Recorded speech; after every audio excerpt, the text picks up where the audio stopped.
तो देखिए बेटा, आज का हमारा टॉपिक है एबनॉर्मल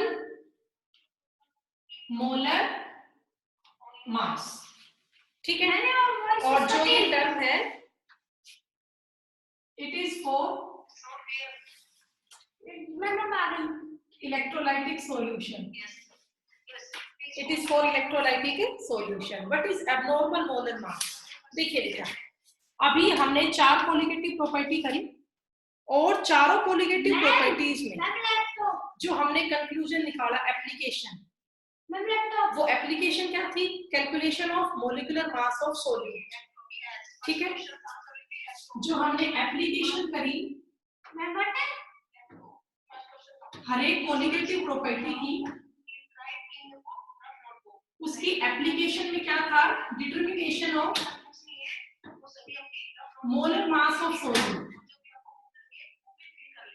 ठीक है, अब कई बार क्या होता है, जो हम मोलर मास सॉल्यूट का एक न्यूमेरिकल में निकालते हैं ना, उसकी वैल्यू अलग आती है, उसकी वैल्यू अलग आती है, दूसरे उसी सॉल्यूट की वैल्यू अलग आएगी सेकंड तरीके से। जैसे मान लो बेटा, मेरे पास एक सॉल्यूट है NaCl।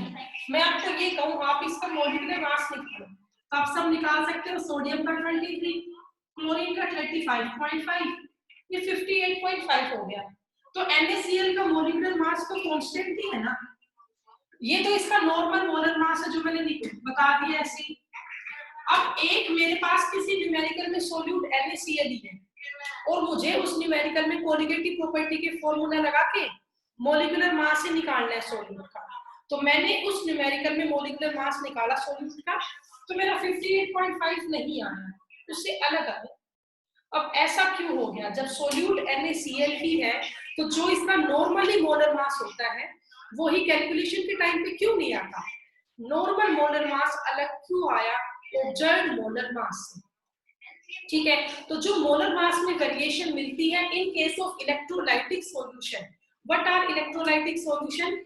जो आयंस में टूट जाते हो उन्हें हम बोलते हैं इलेक्ट्रोलाइटिक सॉल्यूशन। तो अगर हमारे पास कोई सॉल्यूट इलेक्ट्रोलाइटिक है तो उसमें नॉर्मल मोलर मास कभी भी ऑब्जर्व्ड मोलर मास के इक्वल नहीं आता है। इट मींस यहाँ पे आप क्या ऐड करेंगे? देखिए, 2 पॉइंट आप यहाँ पे लिखोगे। इस टॉपिक से आएगा न्यूमेरिकल, अभी जस्ट मैं आपको ये बता रही हूँ इसको अप्लाई कैसे करना है। थ्योरी में से कुछ भी नहीं आना, टॉपिक ये न्यूमेरिकल का है। तो अगर मैं पहले ये बोलूं, इन case of electrolytic solution,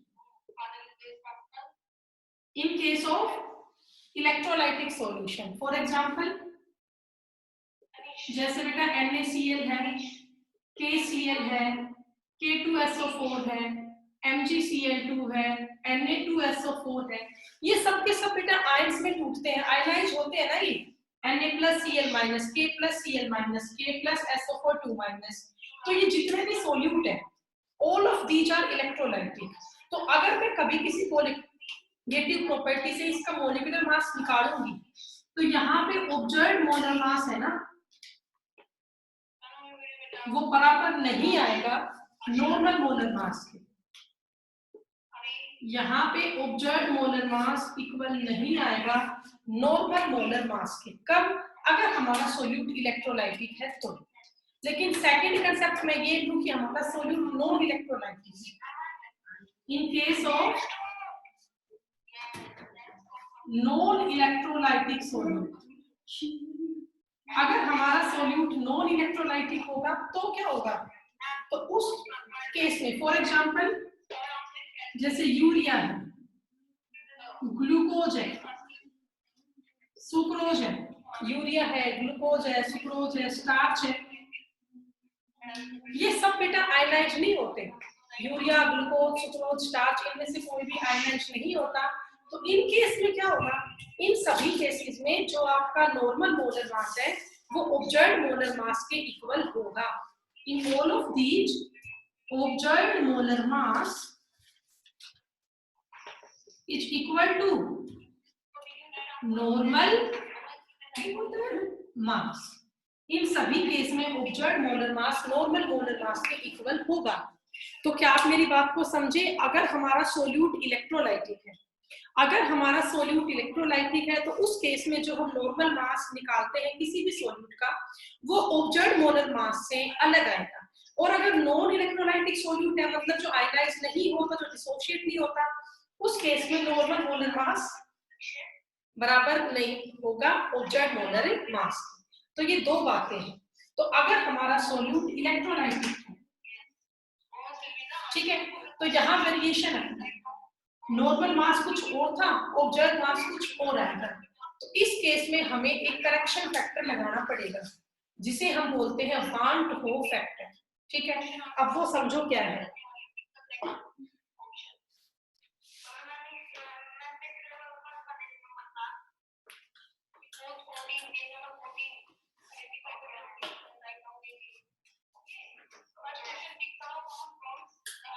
The accurate molar mass,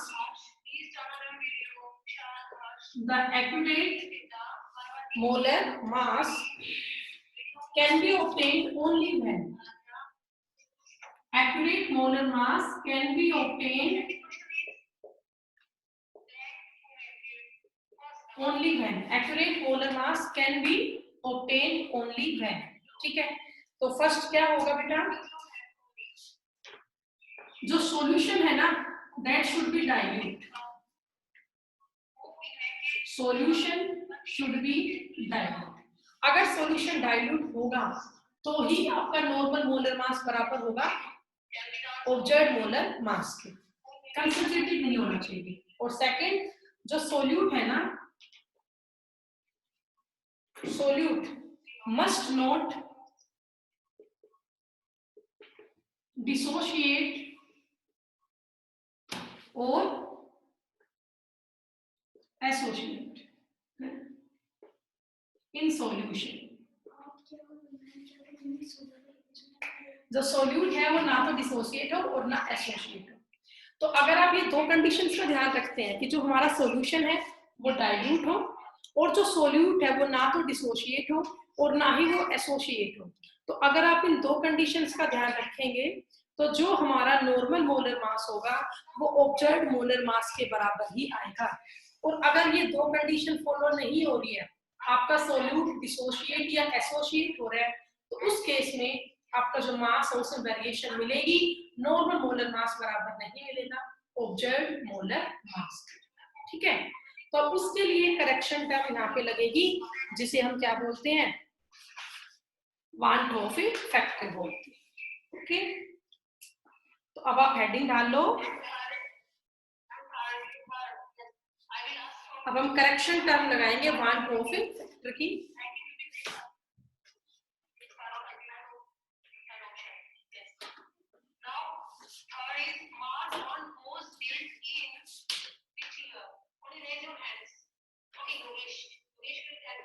वान वो फैक्टर क्या है? वान वो factor, it is a correction term, it is a correction term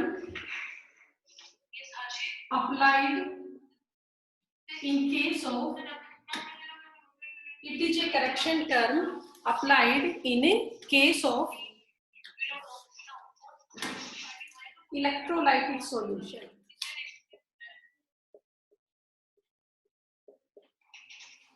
It is a correction term applied in case of electrolytic solution। अगर कभी हमारा solution electrolytic होगा तो उस केस में करेक्शन टर्म लगेगी, ठीक है, जिसे हम क्या बोलते हैं, वान हो फैक्टर। और वान हो फैक्टर को हम रिप्रेजेंट करते हैं स्मॉल आई से। ठीक है, अब आई निकालने का फॉर्मूला क्या होता है, normal molar mass divide by observed molar mass.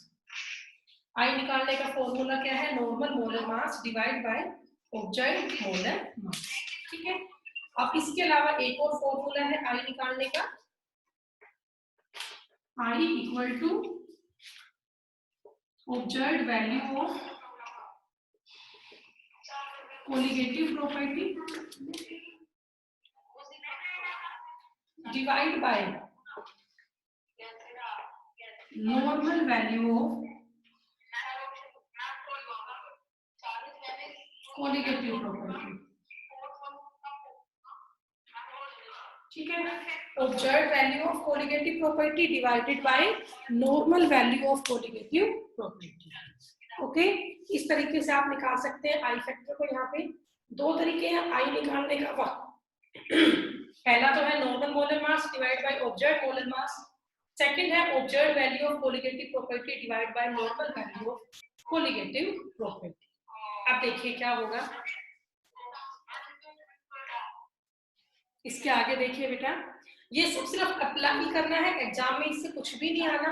Numerical बड़ा आसान है, 2 मिनट में आप लोग समझ जाओगे। बस पहले कुछ टर्म्स को समझ लो क्या क्या है इसमें।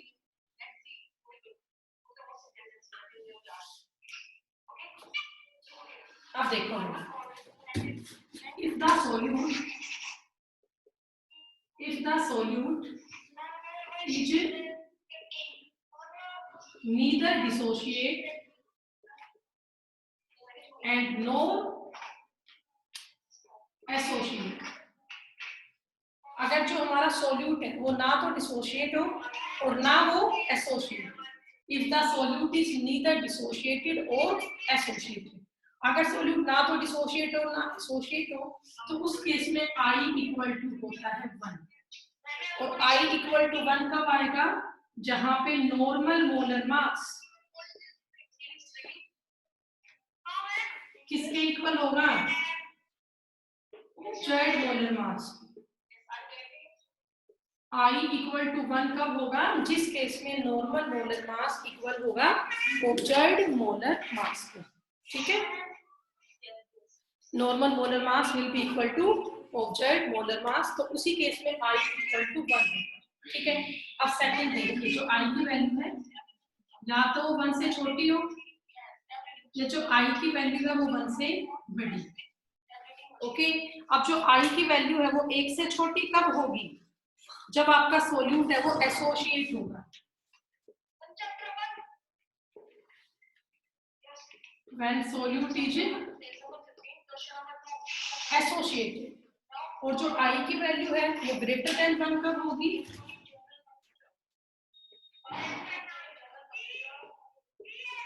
when solute is dissociated। अगर सोल्यूट एसोसिएटेड होगा तो I की वैल्यू लेस देन 1 होगी, और अगर सोल्यूट डिसोसिएटेड होगा तो I की वैल्यू ग्रेटर देन 1 होगी। अब एसोसिएशन कब होगी, जब बीच में कोई हाइड्रोजन बॉन्डिंग वगैरह हो जाए, दो मॉलिक्यूल आपस में जुड़ जाए, तो उस केस में I की वैल्यू जो है वो लेस देन 1 हो जाएगी। और I की वैल्यू लेस देन 1 कब होगी, जब नॉर्मल मोलर मास है, नॉर्मल मोलर मास है वो कम हो किससे, observed molar mass. Normal molar mass कम हो ऑब्जर्व्ड मोलर मास से, और I की वैल्यू ग्रेटर देन 1 कब होगी, जब नॉर्मल मोलर मास ज्यादा होगा ऑब्जर्व्ड मोलर मास, ठीक है। तो ये सारी कंडीशंस आपको ध्यान रखनी है, और ये करेक्शन टर्म I आपको अप्लाई करना है। अब ये अप्लाई कैसे होगा वो आप देखिए, यहाँ तक का हो गया होगा आपका।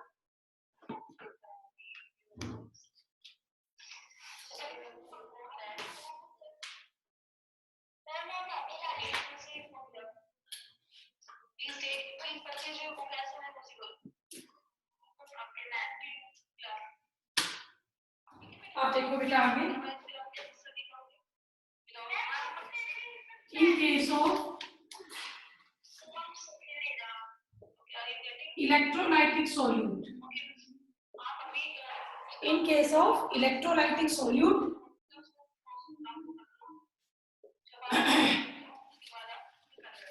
correction term I is applied।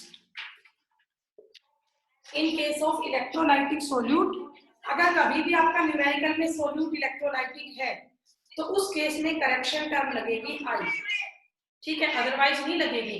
अगर सोल्यूट इलेक्ट्रोलाइटिक है तो ही I टर्म अप्लाई होगी। जैसे पहली कोलिगेटिव प्रॉपर्टी क्या है, relative lowering in vector pressure, ये क्या बन जाएगा, PA nought minus PA divide by T equal to क्या होता है एक्स बी, बट अब यहाँ आई फैक्टर लग जाएगा i into x b. I factor आपका इंट्रोड्यूस हो जाएगा, वजह क्योंकि सोल्यूट आपका इलेक्ट्रोलाइटिक है। ऐसे ही जो सेकंड कोलिगेटिव प्रॉपर्टी है elevation in boiling point delta T B equal to K B into M होता है स्मॉल एम मोलैरिटी, इसके आगे भी आई फैक्टर लग जाएगा आई, ठीक है। ऐसे ही third depression in freezing point, इसमें क्या हो जाएगा delta t f equal to I into k f into m, ठीक है, डिप्रेशन इन फ्रीजिंग पॉइंट। और फोर्थ कोलिगेटिव प्रॉपर्टी क्या है ऑस्मोटिक प्रेशर, ऑस्मोटिक प्रेशर, इसमें क्या हो जाएगा pi equal to C R T होता है, सी से पहले आई फैक्टर लग जाएगा, pi equal to I into C R T. तो इन चारों केसेस में आई फैक्टर अप्लाइड हो जाएगा, ठीक है। करेक्शन टर्म लग जाएगी, न्यूमेरिकल में ध्यान रखना है बस आपको, इसमें एक ही बात सोचो, तो न्यूमेरिकल करोगे तो ये देखना जो आपका सोल्यूट है वो इलेक्ट्रोलाइटिक है या नॉन इलेक्ट्रोलाइटिक है। अगर आपका सोल्यूट इलेक्ट्रोलाइटिक है तो उस केस में आपको करेक्शन टर्म आई अप्लाइड करनी है, ठीक है, ये बात आप ध्यान रखिए बस। अब इसके आगे देखिए बेटा नेक्स्ट टर्म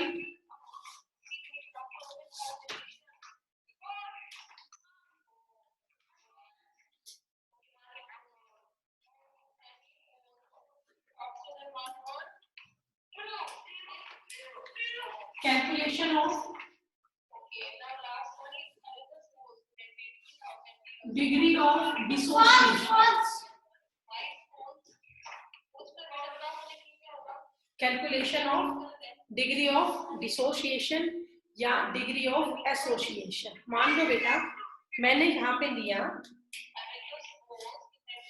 1 मोल NaCl था और ये टूट गया Na प्लस में एंड Cl माइनस में, 1 मोल था, 1 मोल से कितने मोल बन गए 2 मोल बन गए, एक तो Na प्लस बन गया और एक Cl माइनस बन गया, 1 मोल टूट गया 2 मोल में, एक Na प्लस में और एक Cl माइनस में।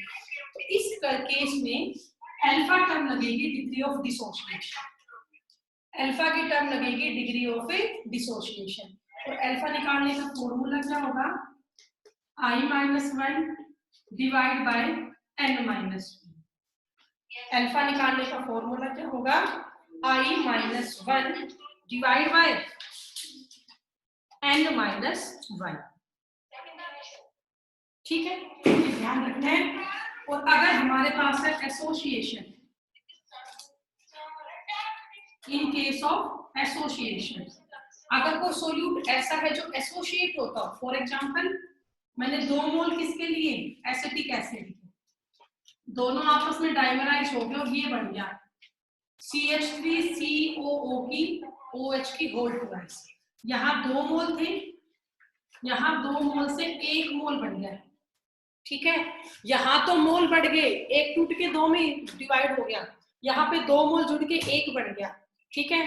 तो इस केस में क्या होगा, यहाँ पे अल्फा निकालने का फॉर्मूला होगा I-1 डिवाइड बाय 1/n-1, यहाँ अल्फा निकालने का फॉर्मूला क्या होगा I-1 divide by 1/n-1।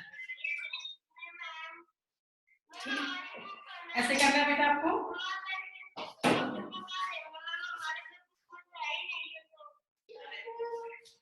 For example देखो बेटा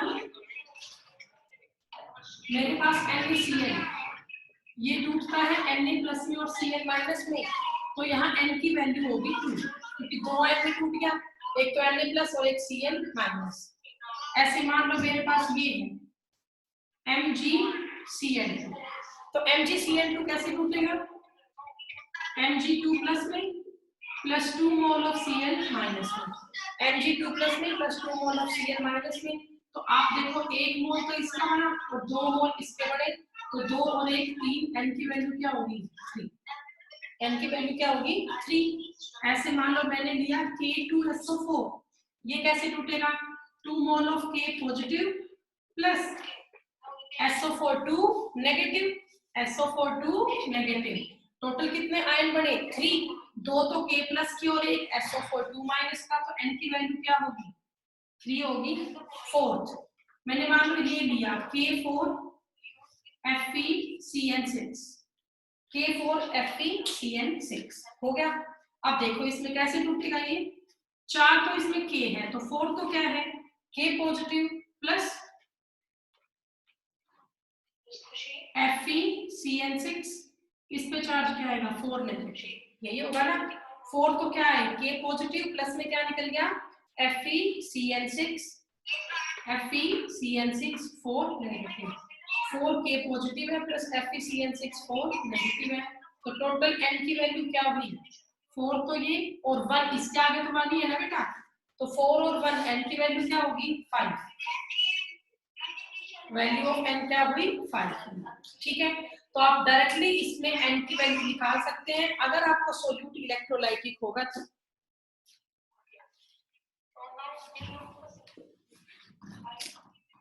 अब देखिए इसमें आगे ये सबने कर लिया बेटा, ये हो गया।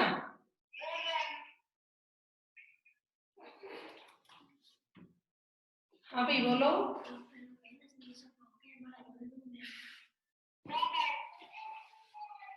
हो गया बेटा ये,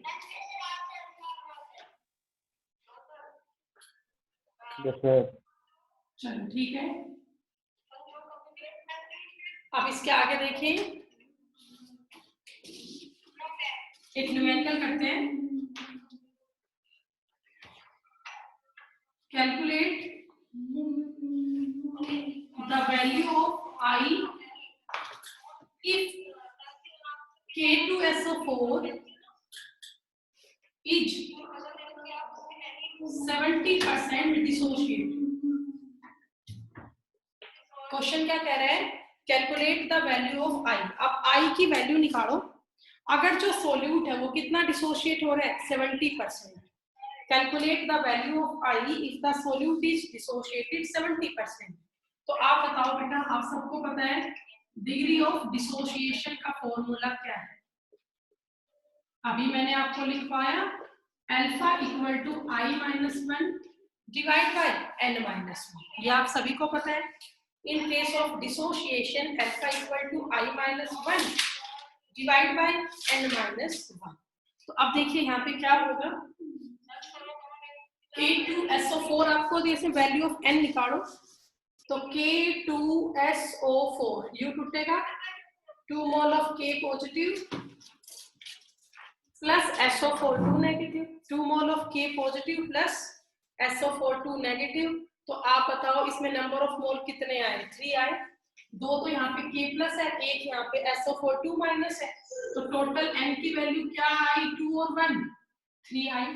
अब ये देखो इसमें अल्फा दे रखा है, कितना परसेंट डिसोशिएट हो रहा है 70% डिसोशिएट हो रहा है, तो 70/100 परसेंट है ना, परसेंट हटा दी, 70/100 equal to I minus 1 divide by n की वैल्यू क्या आई बेटा बोलो 3 आई, तो 3 माइनस 1। ठीक है, अब आप इसको सोल्व कर ले, तो ये क्या आ गया 7/10 equal to I minus 1 divide by 3 minus 1 क्या हो गया 2। ओके हो गया, तो क्या बड़ा बोलो ये 7 2 14 equal to 10I minus 10। Okay, तो ये हो गया 14 plus 10 equal to 10I, 14 plus 10 कितना हो गया 24, तो ये बन गया 24 इक्वल टू 10I, तो I इक्वल टू क्या आ गया 24/10। ठीक है, तो कितना है भैया 2 5 जा 10 और 2 12 जा 24, 12/5 हो गया, I की वैल्यू क्या आ गई 12/5।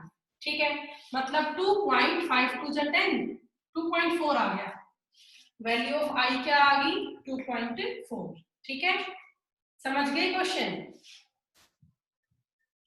बताओ भाई।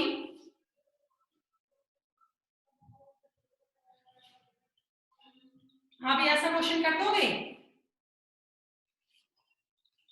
Yes ma'am. ठीक है, चलो अब ऐसा सेम मैं तुम्हें एक क्वेश्चन और देती हूँ, वो आप लोग करना, उसका क्या आंसर आएगा। इसे रब कर दूं, ये हो गया हो तो।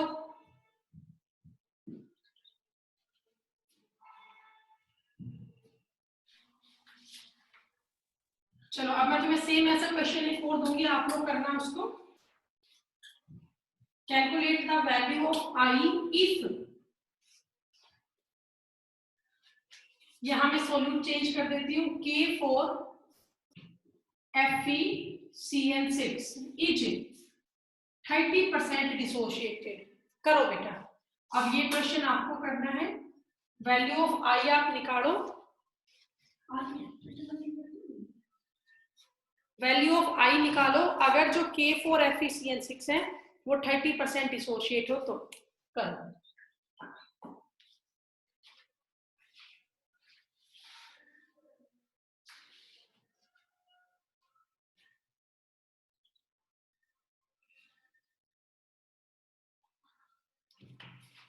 2.2 आ गया। कितना आया बेटा? 2.2। देखो मैं दबा देती हूँ, अल्फा 30/100 हो गया, इक्वल टू आई निकालना है। एन की वैल्यू क्या आई? 5 आई ना, पीछे बता देती 5 कैसे आई। हो गया, तो 3/10 इक्वल टू आई माइनस 1/4, तो ये हो गया 12 इक्वल टू 10 आई माइनस 10, तो 12 plus 10 equal to 10 I, 22/10 equal to, हाँ बेटा बिल्कुल सही है, इसका आंसर आएगा 2.2, इसका आंसर आएगा 2.2, बिल्कुल करेक्ट है बेटा। तो ये वाला कर लोगे। अब ये तो छोटा न्यूमेरिकल हुआ 1 नंबर का, और मैंने आपसे बोला इसमें न्यूमेरिकल आएगा 3 नंबर का। ठीक है, तो भाई नेक्स्ट लेक्चर लेना है आप सभी को, कल तो हो नहीं पाया बट आज लेना है सबको।